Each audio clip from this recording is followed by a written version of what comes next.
할렐루야! 대림절을 지나는 우리 모두에게 주님의 은혜와 평강이 충만히 임하기를 간절히 원합니다. 대림절은 단순히 주님을 기다리는 시간이 아니라 주님의 오심으로 하나님 나라가 어떻게 임하며 하나님께서 어떤 방식으로 세상을 새롭게 하시는지를 다시 배우는 은혜의 절기입니다.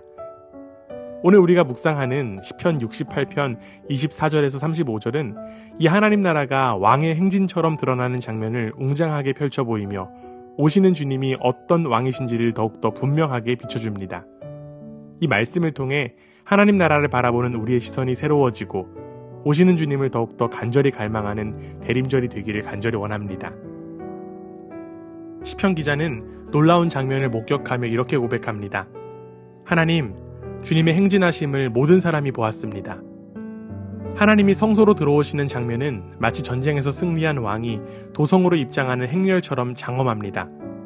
주님의 임재가 나타나자 백성은 자연스럽게 하나의 예배 공동체가 되어 찬양의 행렬을 이룹니다. 앞에서는 합창대가 노래하고 뒤에서는 현악대가 연주하며 그 가운데에서는 소녀들이 소구치며 찬양합니다. 어린 소녀들부터 장년까지 모두가 자리를 달리하지만 한 마음으로 찬양하는 모습입니다. 이처럼 하나님 나라의 예배는 특정한 사람들의 몫이 아니라 모든 세대와 모든 계층이 함께 참여하는 공동체적 예배입니다. 특히 27절에서는 지파들의 행렬이 등장합니다. 맨 앞에는 베냐민, 그 뒤에는 유다, 스불론, 납달리의 대표들이 뒤를 따릅니다. 가장 작은 지파인 베냐민이 앞서고 지도력의 상징인 유다가 뒤따르고 있는 것입니다. 이처럼 하나님 나라의 예배 앞에서는 높고 낮음, 중요함과 덜 중요함의 구분이 사라집니다. 하나님 앞에서는 모두가 같은 백성이고 같은 행렬 안에 선 예배자이기 때문입니다. 대림절이 우리에게 초대하는 자리도 바로 이것입니다. 주님의 오심을 기다리는 일은 각자 흩어진 자리에서 기다리는 것이 아니라 예배 행렬 속에 함께 서는 일입니다. 하나님 앞에서 한 백성으로 서서 함께 찬양하며 주님의 오심을 준비하는 것이 대림절의 참된 기다림입니다. 시인의 시선은 이제 예배 공동체 안에서 드러나는 하나님의 능력으로 옮겨갑니다. 하나님, 주님의 능력을 나타내 보이십시오. 예배는 단순한 찬양의 시간이 아니라 하나님의 임재와 능력이 드러나는 자리입니다.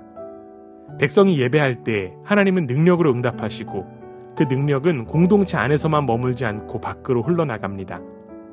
29절은 그 흐름을 이렇게 보여줍니다. 뭇 왕이 주님께 예물을 드립니다.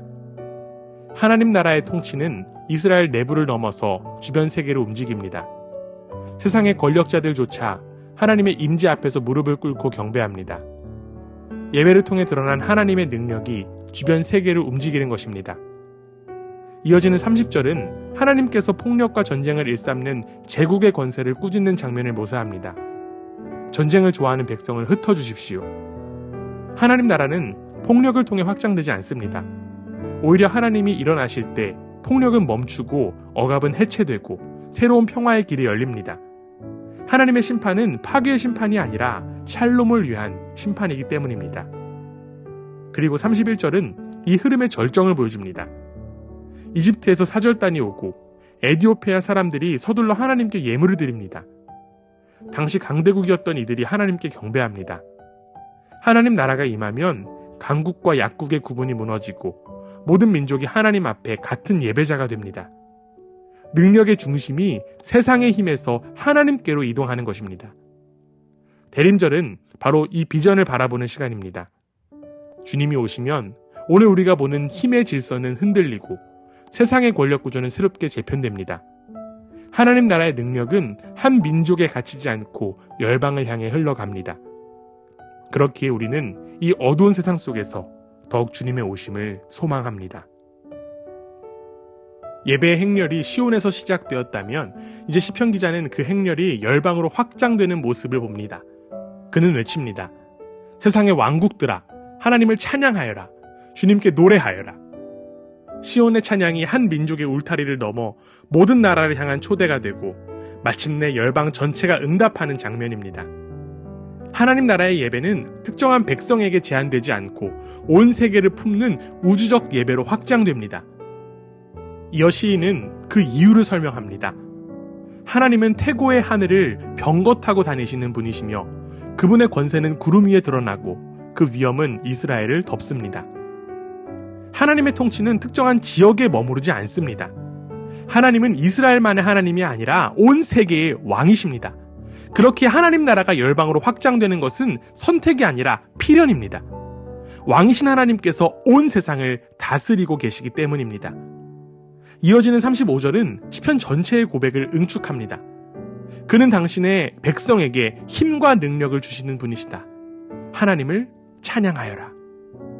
세상의 왕들은 백성 위에 군림하지만 하나님 나라의 왕은 백성을 세우시고 힘을 더하시는 왕입니다. 짐을 지우는 왕이 아니라 짐을 들어 올리게 하시는 왕입니다. 백성을 약하게 만드는 왕이 아니라 강하게 일으키시는 왕입니다. 대림절은 바로 이 왕을 기다리는 절기입니다. 약한 자를 일으키시고 모든 민족을 품으시며 백성에게 능력을 주시는 왕이 오시면 세상의 질서는 새롭게 재편되고 열방의 찬양이 시작됩니다. 하나님 나라의 완성은 먼 장래의 일이 아니라 지금 우리의 예배와 순종 속에서 이미 흘러오고 있습니다. 그러므로 우리는 열방과 함께 하나님을 찬양하는 이 장면을 바라보며 오시는 왕을 더욱 소망하고 준비하는 사람들로 서야 합니다. 사랑하는 여러분, 시편 68편은 하나님이 일어나실 때 세상이 새롭게 된다고 선포합니다. 그리고 그 변화는 하나님 나라를 향해 걸음을 내딛는 사람들 속에서 시작됩니다. 대림절은 바로 그 걸음을 다시 회복하는 시간입니다. 주님의 오심을 기다리는 이 계절에 우리의 예배가 다시 중심을 잡고 우리의 삶이 하나님의 임재를 향해 방향을 돌리며 우리의 손이 다시 이웃을 향해 열려야 합니다. 하나님 나라는 그렇게 우리 안에서 그리고 우리를 통해 드러나기 때문입니다. 오시는 왕은 자신의 백성을 강하게 하시는 분이십니다. 그러므로 주님 앞에서 우리의 걸음을 새롭게 하며 그분의 나라를 향해 다시금 나아가는 우리 모두가 되기를 주님의 이름으로 축원합니다.